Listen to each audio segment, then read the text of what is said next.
What if the success of a school came at a price so dark that every year innocent children mysteriously died just to keep it growing?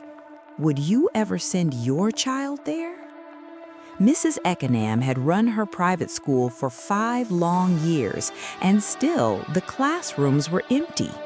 Painted walls, new desks, qualified teachers, but no students. She counted 6 students. 6 in the whole school. Tears filled her eyes as she whispered, "I've tried everything." And in that moment, she realized desperation can make you do things you never thought possible. The next day, she visited Mrs. Daramola's school, the school everyone envied. Children's laughter in the background. Hundreds of students, new buses, classrooms overflowing. It was perfect. Mrs. Daramola smiled warmly, but her eyes, they were sharp, calculating. "I can show you the way if you have the heart to do it," she said softly. Mrs. Eckenham hesitated, then nodded. "Yes, I'm ready."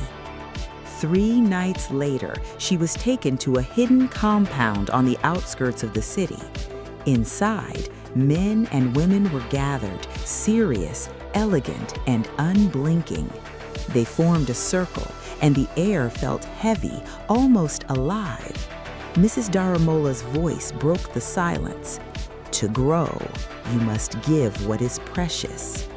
"Your womb," the voice said, "and every year 7 children will be claimed."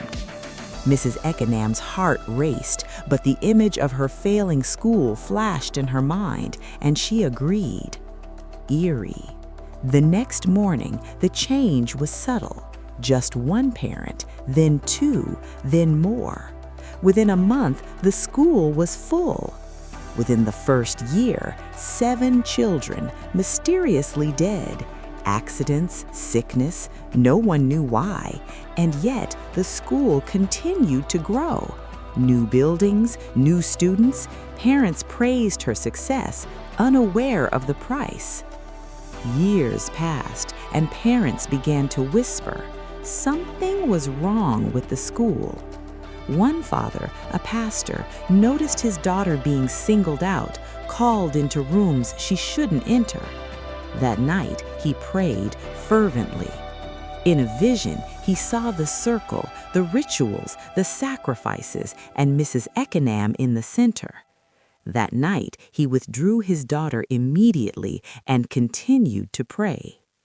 One night, Mrs. Eckenham woke screaming, "Fire! Fire!" Her body shook uncontrollably. The room seemed to burn around her, though nothing was on fire. Rushed to the hospital, she could no longer hold the secret. "I did it! I joined them! I sacrificed! I killed!" she confessed, sobbing. The police arrested her, but the others vanished into the night. The government finally shut down the school. Parents took their children away, but the whispers remain. Some say if you pass that school at night, you can still hear them, waiting for the next sacrifice. If you enjoyed this story and you want to know what happens to the remaining members of the secret group, hit that like, share, and subscribe button so you don't miss the next chilling part.